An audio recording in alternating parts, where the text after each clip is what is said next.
Hey, good afternoon, everybody. This is going to be on the Chris Long article that came out that I think is spot freaking on. Carson Wentz, this dude right here. By the way, you can get these shirts outside of the stadiums. The great vendors sell them. This one's pretty fly, if I say so myself. But anyhow, the point of this video is Carson Wentz. If you want to say he's a problem, maybe he's a minute problem of the team then. I can give you that. But he's not even close to the team's biggest problem. Chris Long got into it in his thing where he started talking about how Wentz is more of a playmaker that has strong arm, has the ability to make those crazy plays like when he was freaking falling to the ground and flick the damn thing like this. Tell me most other people other than Patrick Mahomes, really. I don't even think Aaron Rodgers would do that as he's about to fall into the ground, to be quite honest with you. I think that's only Patrick Mahomes, other than Carson Wentz. So, I think that people coming at Wentz, or people complaining about Wentz, as the biggest problem, if you want to say he's a minute problem, fine, I'll give you that. But if you think he's the biggest problem on the Eagles, I'm going to echo what Claude Giroux said about the Flyers. How he went on to say those 4 games in the losing streak, they actually played very well. The one game they freaking outshot the team by 30 or something like that when they played the Stars. I think that was the Stars game. And they played well, and he kind of said, well, if you don't see that we're playing good games, you're just not getting the results. You don't really know hockey. So I'm going to say the same thing here. If you see Carson Wentz playing, I say, yeah, he doesn't look fantastic, but he rolls out of pocket sometimes when he shouldn't, and he stays in sometimes when he shouldn't. But the point is, that happens when the rest of your team blows. it kind of falls on the quarterback when the rest of your team absolutely sucks so far. So, I mean, the thing is, you have a team that's not playing for your quarterback. I hate to break it to you, but whoever thinks that this team's playing for Carson Wentz also doesn't know football. Because if you look at the eyesight, this team ain't playing for Carson Wentz. This team, first of all, Nelson Aguilar should just never talk in front of a mic again, because that dude doesn't know how to catch, and he doesn't really know the English language. I mean, who refers to a part on a football field as a landmark? The landmark is the damn stadium you're in, Nelson, not the freaking part of the field. So, I mean, that dude doesn't know how to speak. There's some people that shouldn't speak, and he's one of those people. Alshon's not one of those people. So for people that think Alshon's someone that shouldn't speak, that's not right. Alshon is very smart. He's done many great things throughout his career. He's also said many things that should have been said throughout his career, and I'm not going to start naming them. Just go back and look at Alshon Jeffrey.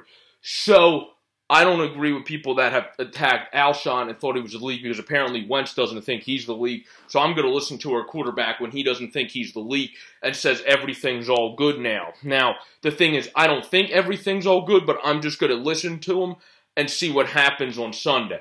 Because it's very hard to go from last week with Lane Johnson saying something he probably really shouldn't have said to the media. It should have stayed in-house like everybody else has been saying.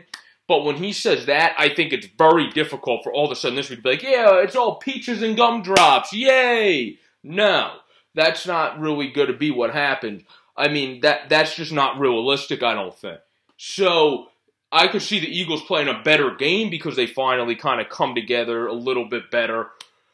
But to make it be like everything's alright, I don't think that's possible in not even a 1-week span. This has been a couple days. It's only Wednesday. I don't think that would be like if you hated somebody on Monday that you just broke up with, and all of a sudden on Wednesday you're like, oh, I freaking love you again. Let's get married. It's like, no, that doesn't really happen. So, I don't think this team is going to respond in a ridiculous sense, but I do think they're going to respond because this week they've really been attacked, and we've seen through history the Eagles respond when it's been in situations like this, other than in 2008, but we won't use 2008 as an example because most people do not like talking about that season.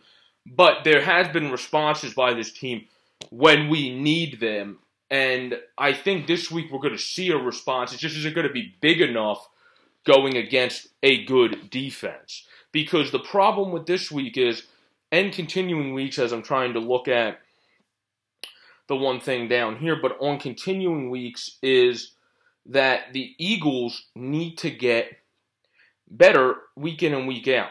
You play Chicago in 2 weeks, who has one of the best defenses in the league. You play the Bills next week, who as well has one of the best defenses in the league.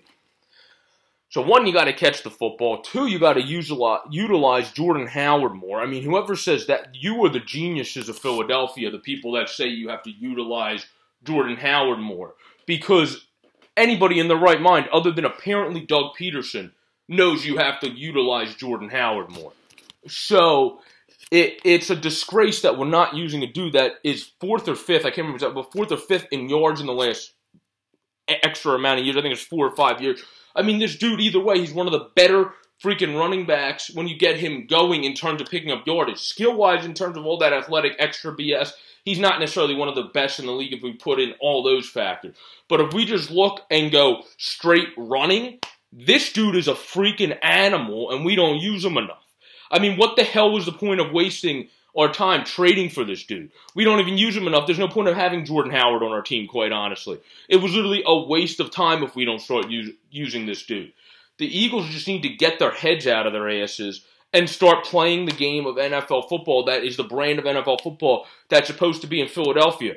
Because what Ice Cube said about the Lakers last night, that they were an embarrassment with their half-assed effort, the Eagles were an embarrassment to the city of Philadelphia with their half-assed effort against Dallas. So it's the same thing. They were an embarrassment to the city last week. And this team needs to change that and not be an embarrassment again this week. Have a great day, everybody. I don't think the Eagles will be an embarrassment again this week, but I'm just saying it like it is. They better not be. Otherwise, you're going to have people way stronger when you lose to the Bills, because the Bills have Josh Allen, who has been getting better, but Josh Allen's a guy that really still has to work on his accuracy and craft. He's a great athlete, so I could honestly see him running roughshod around us, and that would be terrible if he does that.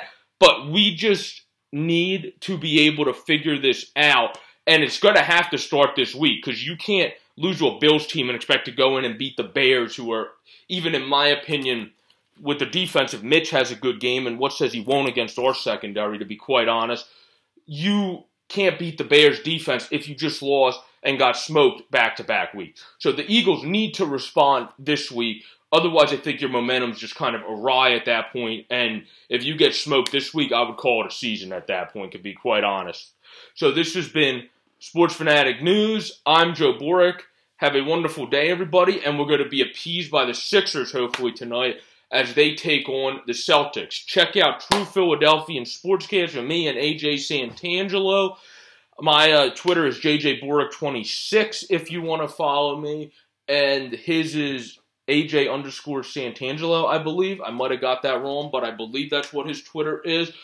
And you can follow us, and I'm going to be making a Twitter account for the True Philadelphians Sportscast within the next couple days. I've just been busy doing schoolwork, and then I make these short videos, and then I go to work and then class. So it's just been a lot, but I'll get it in there somewhere. And then also, if anyone is very good at helping to design websites, reach out, help us out. But anyway, this has been Sports Fanatic News. Have a great day, everybody. Sayonara.